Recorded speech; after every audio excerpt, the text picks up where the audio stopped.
సృష్టిలోని జీవరాశి అంతా నీదు మహిమనే ప్రస్తుతించగా, స్వరమెత్తి పాడి నీ మహిమ కార్యములను ప్రతి స్థలమునందు ప్రకటించగా, నీవే మార్గం, నీవే సత్యం, నీవే జీవం, నిన్న నేడు రేపు ఒకటిగా ఉన్నవాడవు, విడువవు ఎడబాయవు నా యేసయ్యా. నిన్న నేడు రేపు ఒకటిగా ఉన్నవాడవు, విడువవు ఎడబాయవు నా యేసయ్యా. సర్వ సృష్టిలోని జీవరాశి అంతా నీదు మహిమనే ప్రస్తుతించగా,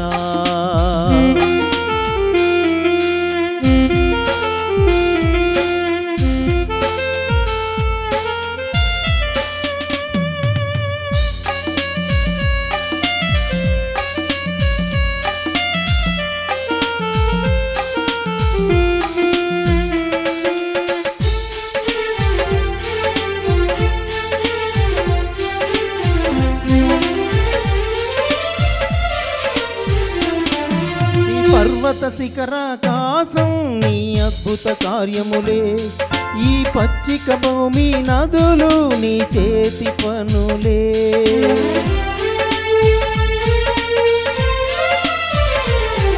ఈ పర్వత శిఖరాకాశం నీ అద్భుత కార్యములు, ఈ పచ్చిక భూమి నదులు నీ చేతి పనులే. నీవు లేనిదే ఏమి కలుగలేదు ఆది సంభూతుడా, నీవు ఉండగా నాకు భయము లేదు పరమ జయశాలి. నీవే మార్గం, నీవే సత్యం, నీవే జీవం, నిన్న నేడు రేపు ఒకటిగా ఉన్నవాడవు, విడువవు ఎడబాయవు నా యేసయ్యా. నిన్న నేడు రేపు ఒకటిగా ఉన్నవాడవు, విడువవు ఎడబాయవు నా యేసయ్యా. సర్వ సృష్టిలోని జీవరాశి అంతా నీదు మహిమనే ప్రస్తుతించగా, స్వరమెత్తి పాడి నీ మహిమ కార్యములను ప్రతి స్థలమునందు ప్రకటించగా.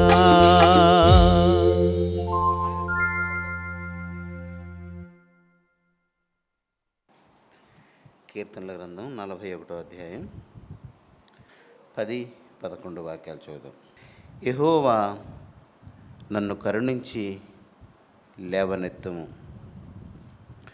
అప్పుడు నేను వారికి ప్రతీకారము చేసేదను. నా శత్రువు నా మీద ఉల్లసింపక ఉండుట చూడగా నేను నీకు ఇష్టడనని తెలియనాయను. మనల్ని మనం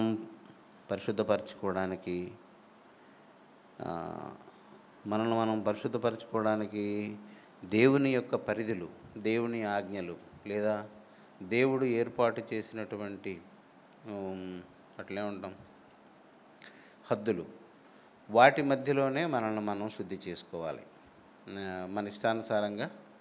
కనుక ఒక వ్యక్తి, మనం ముఖ్యంగా క్రైస్తవులం దేన్ని అపేక్షించి యేసుక్రీస్తుని విశ్వసించాము అంటే మరణం ఆవలో ఉన్న సత్య జీవితం కోసం, నిత్య జీవం కొరకే మనం యేసు ప్రభువుని అంగీకరించాం. దాని కొరకే ఈ లోకం చేత ద్వేషింపబడతాం, దాని కొరకే ఈ లోకం చేత బాధింపబడతాం, అన్ని కోరికలు అణుచుకుంటాం, దుఃఖిస్తాం, శ్రమపడతాం. ఇవన్నీ దేని కొరకు అంటే నిత్య జీవం కొరకని మనం ఎప్పుడు మర్చిపోకూడదు. అలాగా మనల్ని మనం పరిశుద్ధపరచుకునే భాగంగా ఈరోజు మనం ఈ 41వ కీర్తన చదువుతున్నాం. ఈ కీర్తన లేఖనము కలిగిన కీర్తన. ఎందుకంటే 9వ వాక్యంలో ఒక మాట ఉంటుంది, ఇది యేసుక్రీస్తు జీవితంలో లేఖనంగా సూచించబడింది. నేను నమ్ముకొనిన ఆ, నా విహితుడు నా ఇంట భోజనము చేసినవాడు నన్ను తన్నుటకై తన మడిమెనెత్తెను. ఇది లేఖనము కలిగినటువంటి కీర్తన. ఈ కీర్తనలో ఏం విశేషం ఉందో, దేని కొరకు ఇది దేవుని ఆత్మ దావీదు చేత వ్రాయించాడో ఈ రాత్రి మనం చూద్దాం. ఇందులో ప్రధానంగా మనం తీసుకునే వాక్యం 11వ వాక్యం. నా శత్రువు నా మీద ఉల్లసింపక ఉండుట చూడగా నేను నీకు ఇష్టుడనని తెలియనాయను. ఈ భక్తుడు దేవునితో పలికిన మాట ఇది. ఏంటది? నా శత్రువు. ఇది మనందరికీ అవసరం. ఇది నా శత్రువు. ఎవరు మన శత్రువు? మనకి నరులలో ఎవరు శత్రువులు లేరు. మనల్ని ద్వేషించేవారు కానీ, మనల్ని ఇబ్బంది పెట్టేవాళ్ళు, మన బ్రతుకంతటిని చిందరవందర చేసేవాళ్ళు ఎవరు మనకు నరులలో ఎవరు మనకు శత్రువులు లేరు. మనకున్న ఏకైక శత్రువు ఒక సాతాను, దేవుని విరోధి. ఇక్కడ ఈ వాక్యంలో ఏమని చూడండి ఒకసారి. నా శత్రువు నా మీద ఉల్లసింపకయుండుట చూడగా నేను నీకు ఇష్టుడనని తెలియనాయను. ఒక భక్తుడు లేదా ఒక పరిశుద్ధుడు, యేసు రక్తము చేత విమోచింపబడిన ఒక వ్యక్తి దేవునికి ఇష్టుడను నేను అని ఎలాగ రుజువుపరుచుకుంటాడు అనే ఒక విశేషమైన అంశం ఇక్కడ రాయబడి ఉంది. అది ఎలా చెప్తున్నాడు అతను? నా శత్రువు నా మీద. శత్రువు అంటే ఎవడు? అసలు తెలుగు పదానికి అర్థం ఏంటి? శత్రువు అంటే, శత్రువు అనే తెలుగు పదానికి మనల్ని కృషింపజేసేవాడు, బక్కచిక్కిపోయేలాగా చేసేవాడు, మనకు అన్నిటినీ విరోధంగా రేపేవాడు, మనకి ఎదురుగా వచ్చేవాడు, అంటే ఎదురుగా నిలబడేవాడు, మనల్ని తిన్ననైన దారిని పోనివ్వనివాడు, మన నాశనాన్ని ఎంతో ఇష్టంగా అపేక్షించేవాడిని శత్రువు అని అంటాం. ఇక్కడ నా శత్రువు నా మీద ఉల్లసింపకూడదు. ఉల్లాసము అంటే, ఉల్లసించడం అంటే అర్థం ఏంటి? సంతోషించడం. అంటే దాని వివరం అంతా మనకి ఇప్పుడు అవసరం లేదు. మన శత్రువు సంతోషపడకూడదు. అక్కడ అందుకే రాసి, నా శత్రువు నా మీద ఉల్లసింపక ఉండుట నేను చూడాలి. నేను ఎప్పుడైతే నా శత్రువు నా మీద సంతోషించకుండా ఉండడం చూడగలుగుతానో అప్పుడు నాకేమర్థమవుతుంది? నేను నీకు ఇష్టుడనని నాకు తెలియనాయను. అప్పుడే నాకు తెలుస్తుంది. అయితే ఇక్కడ శత్రువు ఉల్లసించడం ఏంటి? ఎలాగా నీవు వాడిని సంతోషింపకుండా చేయగలవు? నువ్వు నీ విషయంలో వాడికి సంతోషంగా ఎప్పుడుంటుంది? నువ్వు ఏం చేస్తే వాడు సంతోషాన్ని మాన్పగలవు? ఇది ఈ లేఖన భాగం మన మనసులో నుండి ఎప్పుడూ చెదిరిపోకూడదు. మనం కష్టపడి సంపాదించుకుంటున్నాం, మనం నీతిదారిలో నడుస్తున్నాం, ఎవరిది అన్యాయంగా అపేక్షించడం లేదు, మన కష్టార్జితం మనం తింటున్నాం, మనం సుఖంగా ఉంటున్నాం, అంత మట్టికి మనం బాగానే ఉన్నాం. అయితే ఆత్మసంగతి విషయం దగ్గరికి వచ్చినప్పుడు మనకు ఒక శత్రువు ఉన్నాడు. మన శత్రువు సంతోషించినప్పుడు మనకు అన్నీ సమకూడుతుంటాయి. మన విషయంలో మన శత్రువు సంతోషిస్తే, వాడికి సంతోషంగా ఉంటే ఏం చేస్తాడు? ఎవరికైనా అంతే కదా. మనకు సంతోషం అనిపిస్తే ఏం చేస్తాం? ఎదుటి వ్యక్తికి ఏదైనా ఇస్తాం. ఆ ఎదుటి వ్యక్తిని చూసిన వెంటనే మనకు చికాకు వచ్చేది ఎప్పుడు వస్తుంది? ఆ వ్యక్తి విషయంలో మనకు సంతోషం లేనప్పుడు, ఆ వ్యక్తి అంటే మనకి ఇష్టం లేనప్పుడు మనకి చికాకు వస్తుంది. మనము ఈ లోకంలో అనేక విషయాలలో ఓడిపోతుంటాం, మనం తలదించుకుంటాం. ఇప్పుడు ఎవరైనా మనల్ని కొట్టారనుకోండి, మనం తిరిగి కొడతామా? కానీ కొట్టగల స్థితి మన దగ్గర ఉన్నా మనం ఎలాగైనా మన మనసుని అణుచుకుని ఊరుకుంటాం. బాధ వస్తుంది, దుఃఖం వస్తుంది, వాళ్ళని రెండు తంతేనే కానీ మనసుకి నెమ్మది ఉండదు. కానీ నీవు దేవుని పరిధిలో లోబడి ఉన్నావు కనుక నీవు వాడి మీద తిరుగుబాటు చేయవు, సరిగదా? వాడిని శపించలేవు. కనీసం దూషించలేవు, ఏమీ చేయలేవు. ఏమనిపిస్తుంది అప్పుడు మన మనసుకి? మనం నా బ్రతికింతే, అన్నీ ఉండి ఏమీ చేయలేకపోయాను, చేతగానోడి చేత మాటలు పడుతున్నాను నేను, ఒక్కసారి గట్టిగా ఇచ్చిస్తే అర్థమైపోద్ది, ఇలాగ ఎంతో మనసు మనల్ని ఉరకలెత్తిస్తుంది. అయినా నేను అలా మాట్లాడకూడదు, నేను అలా చేయకూడదని మనసుని ఉగ్గబెట్టుకుని చూసే మూడో వ్యక్తికి ఎలాగుంటుందంటే, ఇంత చేతగాను నేను ఎక్కడ చూడలేదు, ఎంత పనికి మాలినాడా, ఏదో ఉండుంటుంది లోపం, అందుకే నోరు మూసుకుని ఊరుకున్నాడు, లేకపోతే మౌనంగా ఎందుకుంటాడు అని వేరే అంటుంటాడు. ఇవన్నీ మన కళ్ళ ఎదురు జరుగుతున్నా మనం నోరు మెదపలేము, చచ్చిపోయిన వాళ్ళలాగా మనల్ని మనం తగ్గించుకొని ఉంటాం. దేనిని ఆశించి ఇలాగ మనసును అణుచుకుంటాం మనం? దేనిని ఆశించి? నిత్య జీవాన్ని ఆశించి మాత్రమే. అది కావాలంటేనే ఇక్కడ మనం అలాంటి ప్రవర్తన కలిగి ఉండాలి. ఇక్కడ దావీదు ఈ మాట అడుగుతున్నాడు, నా శత్రువు నా మీద సంతోషించకుండా ఉండడం నేను చూడాలి. ఎప్పుడైతే మన శత్రువు మన విషయంలో సంతోషిస్తాడో అప్పుడు మనకు అన్నీ మేలు జరుగుతాయి. మన శత్రువు ఎప్పుడైతే మన విషయంలో బాధపడతాడో అప్పుడు మనకు అన్నీ విరోధంగా జరుగుతాయి. అంతేనా కదా? అంటే యేసుప్రభు కూడా తాను బ్రతికున్న దినాల్లో మనకు ఒక మాట చెప్పాడు, నా నామమును బట్టి లోకము మిమ్మును ద్వేషించును. మీ తప్పు కాదు అది, మిమ్మల్ని బట్టి కాదు, నా నామమును మీరు అనుసరిస్తున్నారు కాబట్టి, నా నామమును బట్టి మీరు బ్రతుకుతున్నారు కాబట్టి దుష్టుడు లోకం మిమ్మల్ని ద్వేషిస్తుంది. ఎప్పుడైతే లోకం మనల్ని ద్వేషిస్తుందో లోకం వలన ఒరిగే వనరులు, లోకం వలన కలిగే ఆనందం మనకు దూరం అవుతుంది. అంతే. లోకం మనల్ని ప్రేమిస్తే లోకంలో ఉన్న సంతోషం అంతా మన దగ్గర ఉంటుంది. లోకం మనల్ని ద్వేషిస్తే లోకంలో ఉన్న సంతోషం మన దగ్గర ఉండదు. అర్థమవుతుందా? మనకి దొరకదు అది.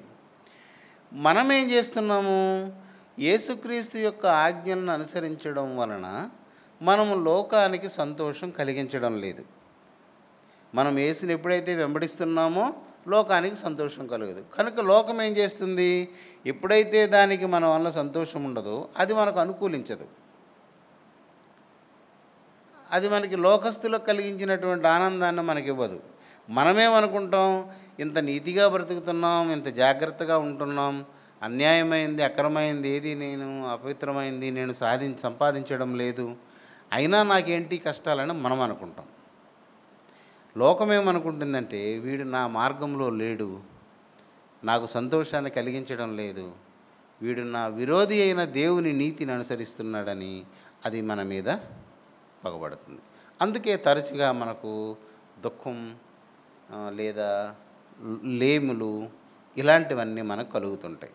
ఇలాగ జరిగినప్పుడు దేవుని పిల్లలు ఒక విషయాన్ని గుర్తుపెట్టుకోవాలి, నేను దుష్టునికి సంతోషాన్ని కలిగించలేకపోతున్నాను గనక, దుష్టుడు ఈ లోకం అధిపతి గనక నాకు ఈ చికాకులు ఈ బాధలన్నీ వస్తున్నాయి అని గ్రహించాలి.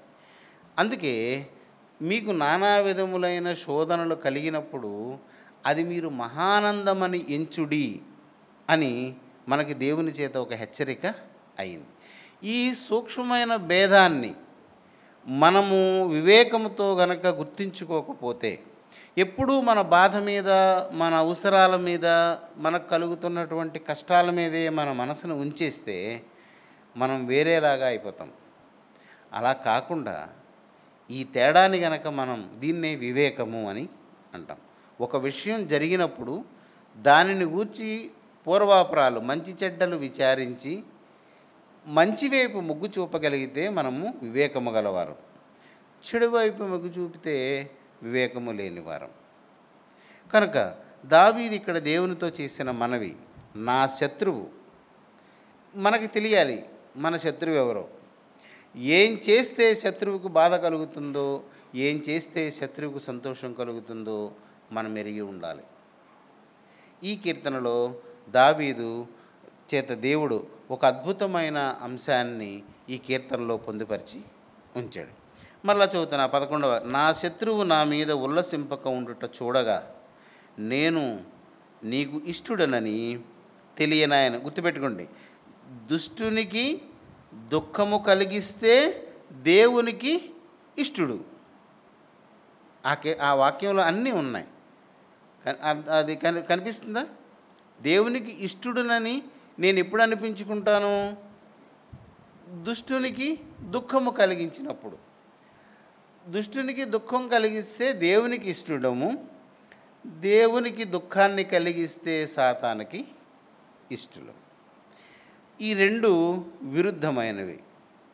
అయితే మరి నాకు ఎలా తెలుస్తుంది నేను దేవునికి ఇష్టడనయ్యానని ఎలా తెలుస్తుంది? సాతానుకు సంతోషం కలగడం లేదు అని నేను దేన్ని బట్టి తెలుసుకోగలను అంటే 10వ వాక్యం ఒకసారి చూడండి. 10వ వాక్యంలో ఏమంటున్నాడు దావీదు? యెహోవా నన్ను కరుణించి లేవనెత్తుము. అంటే ఇప్పుడు ఎక్కడున్నాడు దావీదు అంటే అక్షర రూపంగా. లేవనెత్తుము అంటే ఎక్కడున్నాడు? పడిపోయి ఉన్నాడు. ఇప్పుడు ఏమంటున్నాడు? నన్ను కరుణించు అంటే నన్ను కనికరించు, అంటే నీవు జాలి పుట్టించుకో నా విషయంలో. నేను నిజానికి పడిపోయి ఉన్నాను, నీకు అది బాధాకరము, నీకు విరుద్ధంగానే నా పరిస్థితి ఇప్పుడు ఉంది, కానీ నీవు నన్ను కరుణించు, నా మీద కనికరము చూపించి నన్ను లేవనెత్తు. ఎందుకు లేవనెత్తమంటున్నానంటే ఏదో తాత్కాలికంగా లాభం పొందామని కాదు. దేనికి లేవనెత్తమంటున్నాను? అక్కడ ఏం చెప్తున్నాడు? నువ్వు నన్ను లేవనెత్తితే నేను వారికి ప్రతీకారం చేస్తాను. ఎవరికి ప్రతీకారం అంటే ఏంటి? వాళ్ళు చేసిన దానికి తిరిగి విరోధంగా చేస్తే దాన్ని మనం ప్రతీకారము అంటే ప్రతీకార్యము అంటే తిరగేసి మనం అంటే మారు చేత అన్నమాట. దానికి విరుద్ధంగా మనం ఇంకొకటి చేయడం. ఎందుకు పడిపోయాడు?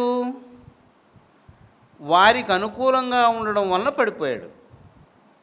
ఇప్పుడు ఏమంటున్నాడు? నీవు నన్ను కరుణ అనే నీ యొక్క గొప్ప గుణాన్ని, అంటే ఆయన నామంలో ఉన్న గుణము అత్యంత క్షమాపణ కృపగల దేవుడు గనక నీవు నన్ను కరుణించి నన్ను లేవనెత్తితే, నువ్వు లేవనెత్తు, అప్పుడు నేనేం చేస్తానంటే అంటే ఎందుకు లేవదలుచుకుంటున్నాడు ఇతను? వారికి అనుకూలంగా జరిగిన దానికి ఇప్పుడు ప్రతికూలంగా చేయడానికే నేను లేవాలనుకుంటున్నాను. అంటే వారికి విరుద్ధంగా బ్రతకడం కోసం, వారికి విరోధిని అవ్వడం కోసం, వారికి దుఃఖాన్ని కలుగజేయడం కోసం నేను తిరిగి లేవాలనుకుంటున్నాను. అందుకు నన్ను కరుణించు. చాలామంది అపరాధాన్ని చేతిలో ఉంచుకునే దేవుని దగ్గర ఊరిక మొరపెడుతుంటారు.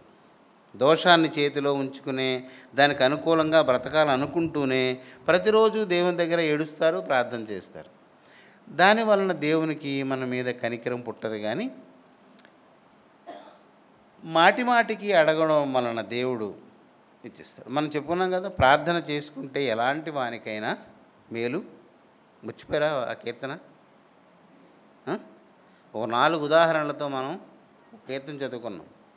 పదే ఎలాంటి వాడైనా దేవుని దగ్గర పాపులైనా పరిశుద్ధులైనా ఎవరైనా ఐశ్వర్యవంతులైనా పేదలైనా గతి లేని వాళ్ళు ఎవరైనా ప్రార్థన చేస్తే దేవుడు వారికి మేలు చేస్తాడు. కానీ అది రక్షణ మాత్రం, నిత్య జీవానికి అది కారణం మాత్రం కాదు. ఇక్కడ ఈ లేఖనంలో మనం చదువుతున్నాం, యెహోవా నన్ను కరుణించి లేవనెత్తుము. నీవు నన్ను లేవనెత్తినప్పుడు నేను వారికి ప్రతీకారము చేసేదను. ఏంటి ప్రతీకారం? అసలు ఇతను చేసిన తప్పేంటి? దావీదు చేసిన తప్పేంటి? శత్రువులు ఎందుకు ఇతనికి ఇంతమంది, శత్రువులు ఎందుకు ఇతని చెడు కోరుకుంటున్నారు? ఏంటి సంగతి చూడాలి అంటే మనం 41వ కీర్తన అంతా మనం చదవవలసి ఉంటుంది. 4వ వాక్యం చూద్దామా?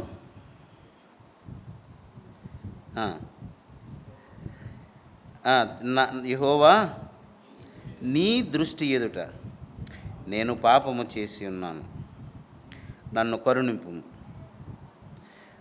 నా ప్రాణమును స్వస్థపరచుము అని మనవి చేసి ఉన్నాను. చూడండి ఇక్కడ దేవుని దృష్టి ఎదుట జరిగిన పాపం ఒకటి ఉంది. ఈ వాక్యం 4వ వాక్యం చదువుతున్నాం మనం. దేవుని దృష్టికి ఎదుట ఒక పాపం చేశాడు దావీదు. ఇది ఎవరు చేశారు? నేనా? మీరా? ఎవరు? దావీదు. ఏమంటున్నాడు? యెహోవా నీ దృష్టి ఎదుట, అంటే దేవుడు చూస్తే అది పాపము. నీ దృష్టి ఎదుట నేను పాపము చేసి ఉన్నాను, నన్ను కరుణింపుము, అంటే క్షమించు, దయ చూపించు, తప్పు చేశాను. ఏమంటున్నాడు? నా ప్రాణమును స్వస్థపరచుమంటే, స్వస్థపరచుము అన్నాడు అంటే అర్థం ఏంటి? రోగి ఉన్నాడు. రోగము దేనికి వచ్చింది? నా ఆత్మకు నష్టము కలుగుతుంది కనుక ఇక్కడ వివరంగా చెప్తున్నాడు, నేను నీ దృష్టి ఎదుట చేసిన పాపము వలన నా ప్రాణము రోగగ్రస్తమైంది. అంటే ఇది ప్రాణము అన్నప్పుడు ఎప్పుడైనా మీరు ఇందులో చూస్తే అది ఆత్మకు సంబంధించింది, శరీరానికి సంబంధించిందని కాదు. మనం లేదు ప్రాణము శరీరానికి సంబంధించింది అని మీరు అనుకుంటే, అలా అనుకున్నా ఇందులో వచ్చిన దోషమేమీ లేదు. కాబట్టి ఇక్కడ మనం ఈ వాక్యంలో ఏం తెలుస్తుంది? ఎవరైనా దేవుని దృష్టికి ఎదుట పాపము చేస్తే ఆ పాపానికి ప్రతిఫలం ఏంటి? వాని ప్రాణానికి రోగం, అస్వస్థత. దానిని ఎవరు స్వస్థపరచాలి? ఇప్పుడు నేనే ఏదైనా కత్తితో కోసుకున్నాను అనుకోండి, ఏదో పడిపోయాను అనుకోండి, రాయి దెబ్బ చెట్టుకి తగిలింది, గాయమైంది. గాయానికి నేను మందు వేసుకుంటే సరిపోతుంది, అంతేనా? ఇప్పుడు నా చేతికి దెబ్బ తగిలింది, దానికోసం నేను దేవుడు అంతటి వాడు దానికోసం కదిలిరా అవసరం లేదు కదా. దానికి ఏదో మందు వేసుకుంటాను, కట్టుకుంటాను, 5 రోజులకో 10 రోజులకో అది మానిపోతుంది. కానీ దేవుని ఎదుట దోషము చేసిన వానికి వచ్చినటువంటి వ్యాధిని దేవుని వలననే తొలగించుకోవాలి. ఇక అర్థమవుతుందమ్మా? దేవుని దృష్టి ఎదుట మనం ఏదైనా పాపము చేస్తే ఆ పాపము వలన కలిగిన రోగమును స్వస్థపరచుకోవాలి అంటే మరలా అది దేవుడే దాన్ని చెయ్యాలి. అంటే ఏం చేస్తే ఆ స్వస్థత కలుగుతుంది అనుకుంటున్నాం మనం?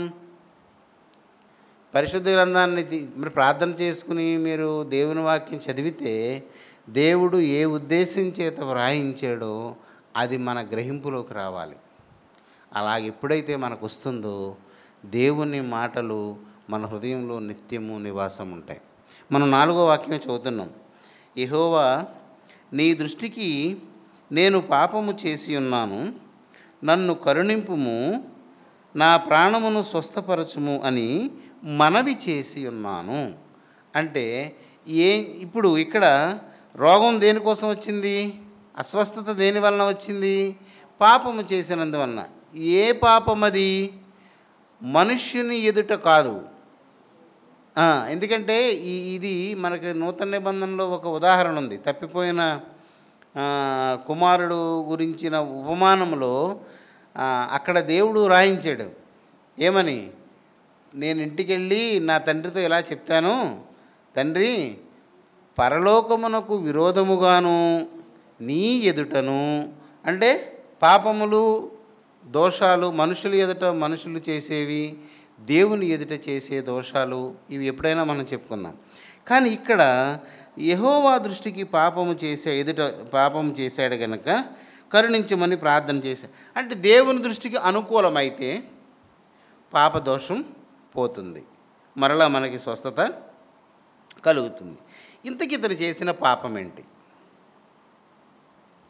ఇక ఈ పాపం ఇది చూసిన వాళ్ళు దీన్ని బట్టి ఏం చేస్తున్నారు? శత్రువు ఏమంటున్నాడు? 5వ వాక్యం చూస్తారా? అయితే నా శత్రువులు నా విషయమై చెడ్డ మాటలాడుచున్నారు, వాడు ఎప్పుడు చచ్చును, వాని పేరు ఎప్పుడు మాసిపోవును అని వాళ్ళు చెప్పుకుంటున్నారు. ఇంకా వాళ్ళ ఇష్టానుసారంగా మాట్లాడుతున్నారు. నన్ను ద్వేషించిన వారు గుసగుసలాడుతున్నారు, నశింపజేయాలని, కీడు కలిగించాలని చూస్తున్నారు. కుదురని రోగము, 8వ వాక్యం. కుదురని రోగము వారికి సంభవించి ఉన్నది, వాడు ఈ పడక విరిచి తిరిగి లేవడు అని చెప్పుకుంటున్నారు. నా వాళ్ళే నన్ను ఇలా చేస్తున్నారు అని మనం చదివాం. అక్కడ దావీదు చెప్పిన 11వ వాక్యం మనం చదివాం. నేను నా శత్రువు నా మీద సంతోషింపకుండా ఉండాలని నేను చూడాలనుకుంటున్నాను అని మనం అతను ఆశను చూసాం. ఇంతకీ అతను చేసిన పాపం ఏంటి, ఇందులో ఎక్కడన్నా ఉందా లేదో చూడండి. అతనే 4వ వాక్యంలోనూ 10వ వాక్యంలోనూ అతనే ఒప్పుకున్నాడు. ఈ పాపాన్ని బట్టే శత్రువులు ఇతనికి రోగం కూడా వచ్చింది. ఆ రోగాన్ని శత్రువు ఏమంటున్నాడంటే కుదురని రోగం, అది ఇక తగ్గదు, వాడు ఆ మరణ పడక మీద నుండి అలాగే పోతాడని చెప్పుకుంటున్నారు. నన్ను లేవనెత్తితే నేను సరిదిద్దుకుంటాను అంటున్నాడు. ఇతని ఆశ కూడా చెప్తున్నాడు, నన్ను నా విషయంలో శత్రువు సంతోషించకుండా ఉండడం నేను చూడాలనుకుంటున్నాను, అప్పుడు నాకు తెలుస్తుంది నేను నీకు ఇష్టడను అని ఆశగా ఉంది అని ప్రార్థన విన్నాం. ఇంతకీ అతను చేసిన తప్పు ఏంటి, పాపం ఏంటి? రైట్. ఇప్పుడు 1 నుంచి 3 వాక్యాలు చదువుదాం. ఇది ఎవరు రాశారు? ఈ 1 నుండి 3 వాక్యాలు ఎవరు రాశారు? ఎవరు రాశారు? దావీదే రాశాడు. అంటే దేవుడు ఎక్కడ సంతోషిస్తాడో దావీదుకు తెలుసు, అందుకే అక్కడ రాశాడు. బీదలను కటాక్షించువాడు ధన్యుడు, దానివలన లాభాలు. ఆపత్కాలమందు యెహోవా వానిని ఆపద నుండి తప్పించును. యెహోవా వానిని ఎవనిని బీదలను కటాక్షించు వానిని కాపాడి బ్రతికించును. భూమి మీద బీదలను కటాక్షించువాడు ధన్యుడగును. బీదలను కటాక్షించువాని శత్రువుల ఇచ్చకు, అది మనం పట్టుకోవలసింది. అది బీదలను కటాక్షించుతుంటే వానికి ఎవరు తయారవుతారు? శత్రువులు తయారవుతారు. ఆ శత్రువు ఏం కోరుకుంటాడో మనం ఇక్కడ చదువుకున్నాం. వాడికి రోగం వచ్చింది ఇంక అలాగే పోతాడు, ఇలాగంటే శాపాలన్నీ ఇక్కడ ఉన్నాయి. ఇందులో ఆ ఇచ్చ వాళ్లకు బహు కోరిక, అది శత్రువుల ఇచ్చకు నీవు బీదలను కటాక్షించు వానిని అప్పగింపవు. రోగశయ్య మీద యెహోవా బీదలను కటాక్షించు వానిని ఆదరించును. ఆదరించడం అంటే అర్థమైందా?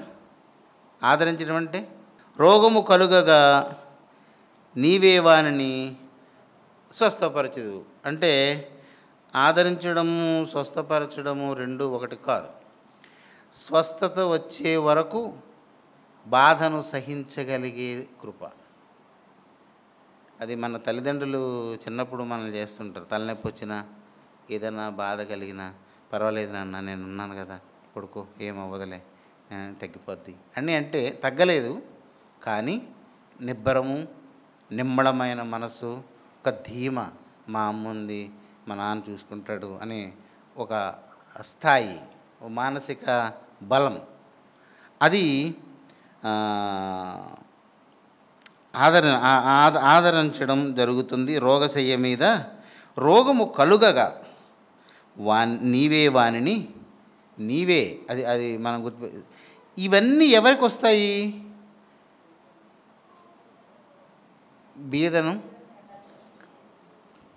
కనిపెట్టి చూడడం, కనికరించడం. బీదను కనికరించడం అనేది వేరు, బీదను కటాక్షించడం, ఆడు ఎక్కడున్నాడో వెతకడం, వాడి అవసరత తీర్చడం కోసం మన దృష్టిని సారించడం. అలాగా కటాక్షించేవాడు ఈ లాభాలు పొందుతాడు. కటాక్షింపనివాడు ఈ లాభాలు పొందలేడు. దావీదు ఇదే బాధలో ఉన్నాడు. అందుకని అక్కడ కుదరని రోగము వానికి సంభవించి ఉన్నది అని. వాడు ఇక్కడ 5వ వాక్యంలో వాడు ఎప్పుడు చచ్చును, వాని పేరు ఎప్పుడు మాసిపోతుంది అని ఎదురు చూసేవాళ్ళు.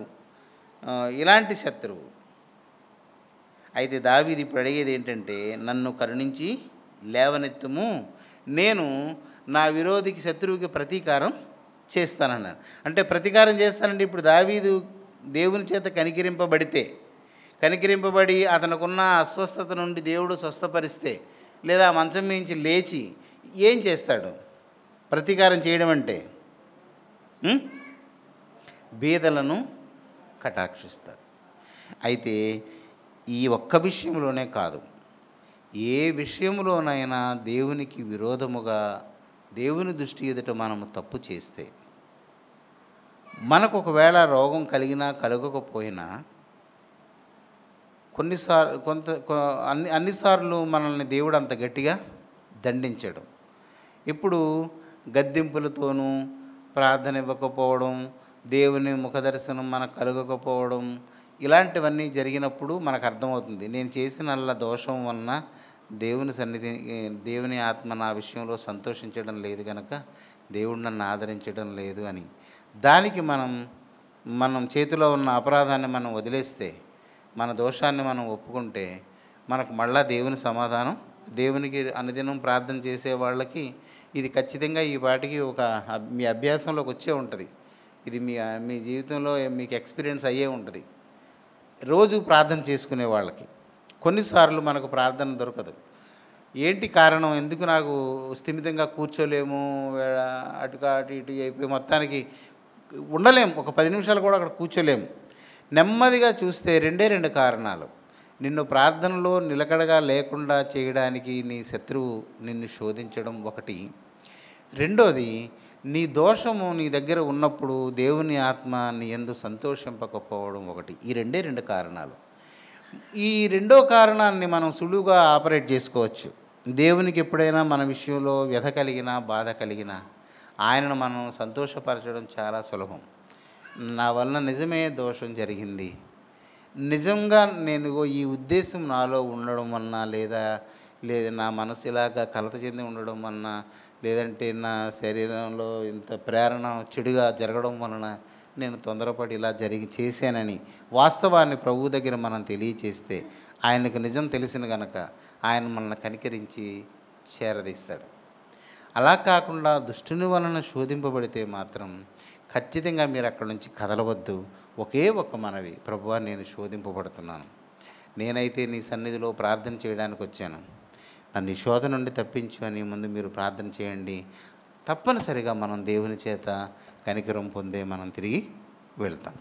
అలాగే ఇది ఉదాహరణ. ఈ 41వ కీర్తన మనకి దేవుని దృష్టి ఎదుట అపరాధం చేసినప్పుడు ఒక భక్తునికి కలిగినటువంటి నష్టము, ఇది వేరే విషయం. కానీ శత్రువు కలిగే సంతోషం ఇందులో కనిపిస్తుంది. ఇతనికి రోగం వచ్చినందుకు బాధ లేదు, దావీదికి రోగం వచ్చినందుకు బాధ లేదు, దీని గురించి దుఃఖపడడం లేదు. దావీదుకున్న ప్రధాన అంశం ఏంటంటే, నేను నీకు ఇష్టడునని తెలియడానికి ఒక సూచిక ఏంటి అంటే సాతానికి దుఃఖం కలిగించడం. శత్రువుకు అదే 11వ వాక్యమే ఉంది, నా శత్రువు నా మీద సంతోషింపకూడదు. అంతే. నా శత్రువుని మనం ఎప్పుడైనా సరే దుష్టుణ్ణి సంతోషింపకుండా చేసేము అంటే మన దేవునికి మనము ఇష్టలుగానే ఉన్నట్టు. కానీ ఈ శరీర సుఖమో, ఈ లోకంలో ఏదైనా సుఖం అపేక్షించో మనము దుష్టునితో సమాధాన పడతాం. అప్పుడు దేవునికి దుఃఖం కలుగుతుంది, నీకన్నీ కలిసి వస్తాయి. నేను ఇలాగని చెప్తే ఒక అతను దేవుని వదిలేసి వెళ్ళిపోయాడు, అన్నీ కలిసి వస్తాయి అన్నాడని. కానీ మరి అది నిజమే. ఈ లోకము దుష్టునిదే కాదా? యేసు ప్రభువుని కూడా వాడు ఒక చోటకి తీసుకుని వెళ్ళి ఏమడిగాడు? ఈ లోకము ఉన్న గొప్పతనం, ఇందులో ఉన్న ఈ మహత్యం అంతా చూపించి నేను నీకు ఇచ్చిస్తానంటాడు లేదా? కనుక అది మనకు కావాలి అంటే దుష్టునికి లోబడితే చాలు. కానీ గుర్తుపెట్టుకోండి, వాడు చంపేస్తాడు. వాడు అబద్ధికుడు, అబద్ధమునకు జనకుడు, అన్నీ ఇస్తాడు, నిన్ను చంపేస్తాడు, నిన్ను నరకానికి వెళ్ళేలాగా చేస్తాడు. అంతే. నిన్ను నరకానికి పంపించడానికే వాడు అవన్నీ మనకిస్తాడు. కనుక దేవుడు ఇక్కడ ఉండలేని స్థితినే కలుగజేస్తాడు. మోషే అయినా ఉత్తినే పారిపోయాడా? అక్కడ ఉండలేని స్థితి కలిగింది కనుక మోషే పారిపోయాడు. ఎవరమైనా కనుక దేవుని పిల్లారా గుర్తుపెట్టుకోండి. ఈ 11వ వాక్యం ప్రధాన వాక్యంగా తీసుకున్నాం మనం. మన శత్రువు మన మీద సంతోషింపకుండా ఉండేలాగా మనం చూడాలి అంటే దేవుని దృష్టి ఎదుట మనము దోషము జరగకుండా చూసుకోవాలి.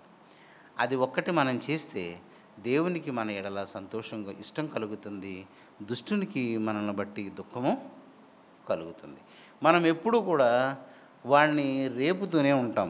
మన ప్రతి నీతి అడుగు మనం దోషం చేయవరకు వెళ్ళినా దోషంలో పడకుండా బయటకు వచ్చాము అంటే వాడికి చాలా బాధగా ఉంటుంది. అయ్యో అందులో పడితే బాగుండును, ఆ దోషంలో పడితే బాగుండును అని వాడు ఆశిస్తాడు. దానికి కావలసిన వనరున్ని ఇస్తాడు. అదే సమయంలో దేవుడు అలాగ పడిపోకుండా ఉండడానికి ఏం చేయాలో అన్నీ మనకు సమకూరుస్తూ ఉంటాడు. మనం కొంచెం ఇటు మొగ్గు చూపామంటే మనకు దేవునికి ఇష్టముగాను దుష్టునికి బాధాకరంగాను మనం ఉంటాం. వాడు ద్వేషిస్తూనే ఉంటాడు, మన దేవుడు మనల్ని తప్పిస్తూనే ఉంటాడు. అందుకే దేవుడు చెప్పిన మాట, నీతిమంతుడు 7 మార్లు పడినా వాడు తిరిగి లేస్తూనే ఉంటాడు.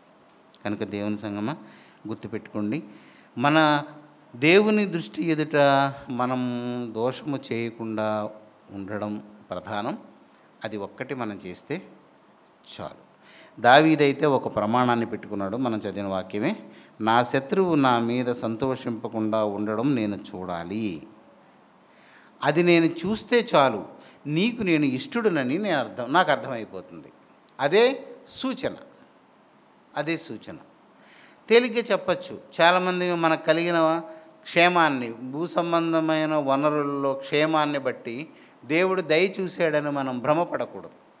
దానికి దీనికి సంబంధం లేదు, గుర్తుపెట్టుకోండి. దానికి దీనికి సంబంధం లేదు. కనుక దేవుని సంగమా ఈ కీర్తన ఇంటికి వెళ్ళి చదవండి. చదివితే మీకు అర్థమవుతుంది. 12వ వాక్యం చూడండి, యథార్థతను బట్టే నీవు ఎవరినైనా ఉద్ధరిస్తావని చెప్పి ఆఖరిని 13వ వాక్యం చూడండి, ఇశ్రాయేలు దేవుడైన యెహోవా శాశ్వత కాలము నుండి శాశ్వత కాలం వరకు. అంటే దావీదుకి దేవుడు అంటే ఎంత ఇష్టమో, కానీ దావీదు వలన తప్పు కూడా జరిగింది. ఎలా ఒప్పుకున్నాడో చూడండి. ముందు దేవుని 3 వాక్యాల్లోనూ దేవుని యొక్క ఉద్దేశాన్ని, దేవునికి సంతోషం కలిగించే దాన్ని తెలియచేశాడు. అందులో మొదటి పాదం ఒకటే దేవునికి సంతోషం కలిగించేది. ఏంటది? బీదలను కటాక్షించడం. అక్కడే వాడు దేవుని వాడైపోయాడు. దాని గుర్తులు భూమి మీద ఏం కనిపిస్తాయి అంటే, రోగం వచ్చిన, మరణశయ్యం మీద ఉన్న, బాధ కలిగిన ఆయనే ఆదరిస్తాడు, ఆయనే స్వస్థపరుస్తాడు, అన్నీ ఆయనే చూసుకుంటాడు. ఇవి గుర్తులే. దేవుని కటాక్షము నీ మీద ఉందనడానికి అవన్నీ గుర్తులే. ఇవేవి మళ్ళీ శాశ్వతం కాదు. ఇప్పుడు చనిపోకూడదు, జబ్బు వచ్చిందనుకోండి. మన కరోనా వచ్చిన వాళ్ళు ఉన్నారు మన సంఘంలో. అందరూ బ్రతికించమని ప్రార్థన చేసుకున్నారా లేదా? బ్రతికించమని అడగడానికి కారణాలు ఏంటో నాకు తెలియదు. తెలుసా? ఎవరికి వాళ్ళకి తెలుస్తుంది. ఎవరికైనా మరణం దగ్గరకు వచ్చి జబ్బుతోనో లేకపోతే ఏదో బాధతో పడేటప్పుడు బ్రతికించే ప్రభువా అని అంటే, ఎందుకు బ్రతకాలనుకుంటున్నావు అని ప్రశ్నిస్తే, అతి తక్కువ మందిలో నిజమైన కారణం ఉంటుంది, ఎక్కువ మందిలో తప్పుడు కారణాలే ఉంటాయి. పిల్లల చిన్నోళ్ళు, నా భార్య లేదా మా ఆయన, ప్రభువా అంతా గజిబిజిగా ఉంది అని. అవన్నీ ఏంటి? అవన్నీ కానీ ఇప్పుడు నేను మరణం నాకు వస్తే ప్రభువా నేను చనిపోవడానికి ఇష్టంగా ఉన్నానని ఎవడు చెప్పగలడు? దేవుని రాజ్యం మీద విశ్వాసం ఉన్నవాడు. రెండోది, ఆత్మలో కపటము లేనివాడు ధైర్యంగా ఆ మాట చెప్పగలడు. ఎందుకంటే వాడికి ఒక నమ్మకం, దేవుడు నాకు ఈ కుటుంబాన్ని ఇచ్చాడు, నన్ను దేవుడు తీసుకొని పోయినా ఆ సంగతి ఆయన చూసుకుంటాడు. నీతిమంతుని పిల్లలు విడిచిపెట్టబడరు అనేది అది ఒక నీతి. అంత విశ్వాసం ఉన్నవాడైతే నేను చూసుకునేదే ఉంది. నా కొడుకు తలనొప్పి వస్తేనే నేనేం తగ్గించలేను, ఎక్కడికో తీసుకుని వెళ్ళి చూపించాలి. అదే దేవుడైతే స్వస్థపరచగలడు. అలాంటి వాడి చేతిలో పెట్టి వెళ్ళడానికి నాకేంటి బెంగ అని ధీమా వాడికి ఉంటుంది కనుక. లేదు, అపవిత్రత ఉందనుకోండి, జీవితంలో ఏదైనా దుర్మార్గము, అపవిత్రత, ఏదైనా ఆత్మకు భంగం కలిగించే విషయం ఉందనుకోండి, అప్పుడు బ్రతికించమని దావీదు ఏం చేశాడు? నీవు నన్ను కరుణించి లేవనెత్తు, నేను ప్రతీకారం చేస్తాను. దుష్టుడు నా చేత ఇలాగా కరుణించకుండా, బేదల్ని వెతకకుండా నాకు ఒకలాంటి మనసు ఇచ్చి ఆపాడు. ఇప్పుడు నువ్వు నన్ను లేవనెత్తావంటే నేను వెళ్ళి వాడికి ప్రతీకారం చేస్తాను, దానికి విరోధంగా నేను చేస్తాను, బేదల్ని కటాక్షిస్తాను. అలాగా ఆత్మలో కపటం ఉన్నవాడు, నేను సరిచేసుకోలేను ప్రభువా, నేను ఇప్పుడు ఇలా చనిపోతే నీ రాజ్యానికి నేను రాను, నన్ను క్షమించి బ్రతికించేందుకు మళ్ళీ అలా బ్రతకడానిక కాదు, నేను దానికి విరుద్ధమైన జీవితాన్ని జీవించి నేను నా పరిశుద్ధతని పరిపూర్తి చేసుకుంటాను ప్రభువా అని అడగచ్చు. ఇలాగ అడిగితే మంచిది. దేవుడు వెంటనే లేవనెత్తాడు, అనుమానం ఏం లేదు. అలా కాకుండా తత్తిమా సంగతులు కనుక ఎత్తుకున్నామంటే అనుమానమే. అందుకంటే దేవునికి అంటే జాలిగల దేవుడు, సర్లే బ్రతికిద్దాం, ముందు వాడే తెలుసుకుంటాడులే అని జాలిపడి లేవనెత్తవచ్చు. కానీ అది సరి అయినది స్పష్టంగా చెప్పడం, నా దగ్గర అపవిత్రత ఉంది, ఇప్పుడు నేను చనిపోతే ప్రభువా నీ రాజ్యానికి నేను రాను, నీవు నాకు సహాయం చేసి నన్ను లేవనెత్తు, నేను పరిశుద్ధపరచుకుంటాను, నీ దగ్గర శక్తిని అడుగుతాను, నేను పాపంతో పోరాడతాను, నేను నీ రాజ్యానికి వస్తానని అడిగితే ఒక క్షణంలో దేవుడు అలాంటి రుజువులు మనకు పరిశుద్ధ గ్రంథంలో చాలామంది భక్తుల దగ్గర జరిగింది. కనుక దేవుని సంగమం ఈ విషయాన్ని మీరు గుర్తుపెట్టుకోండి. ఈ కీర్తనని ఇంటికి వెళ్ళిన తర్వాత చదవండి. 11వ కీర్తన మాత్రం వాక్యాన్ని మాత్రం బాగా కంఠస్థపెట్టండి, మర్చిపోకూడదు. అది దుష్టుడు మన విషయంలో సంతోషింపకుండా ఉండాలి, అప్పుడే మనము దేవునికి ఇష్టలం. ఎప్పుడైతే దుష్టుడు మన విషయంలో సంతోషిస్తున్నాడో, లోకమంతా మనకు సహాయం చేసి మనం మంచివాళ్ళు అనిపించుకుంటుంటామో అక్కడ ప్రమాదం ఉంది. ఈ వాక్యాన్ని మరలా మీరు చదవండి. ఇది మన ఆత్మకు ఎంతో క్షేమాన్ని కలుగజేస్తుంది. దేవుడు అలాంటి కృప మనకు అనుగ్రహించునుగాక. ప్రార్థన చేసుకుందాం. పరిశుద్ధుడు అయిన మా దేవ, కృపగల మా తండ్రి, నీకు స్తోత్రములు. నీవు మా కొరకు దాచి ఉంచిన ఈ సమాచారమును ఈ రాత్రి నీవు మాకు ఉపదేశించున్నావు. మరింతగా దానిని గ్రహించి మరువజాలన రీతిగా దానిని అనుసరించడానికి మా హృదయంలో వాటిని పదిలపరిచి మమ్మల్ని దీవించు నాయన. దుష్ట సంబంధమైన ప్రతి ఆలోచనను ఎదిరించగలిగే కృపను మాకు అనుగ్రహించు. నీకు ఇష్టలమై ఉండున్నట్లు దేవా, దుష్టునికి మేము సంతోష కారణము కాకుండా ఉండడానికి మాకు మెలకువను జాగ్రత్తను అనుగ్రహించమని మనవి చేస్తున్నాను. సమస్త సంగతుల యందు నీ అధికారమునకు మమ్మల్ని అప్పగించుకుంటున్నాం. నీ దృష్టికి ఏది అనుకూలమో అది మా ఎడల జరిగింపచేసి నీ రాజ్యము కొరకు మమ్మల్ని సిద్ధపరిచి ఉంచమని యేసు నామమున అడుగుచున్నాను తండ్రి.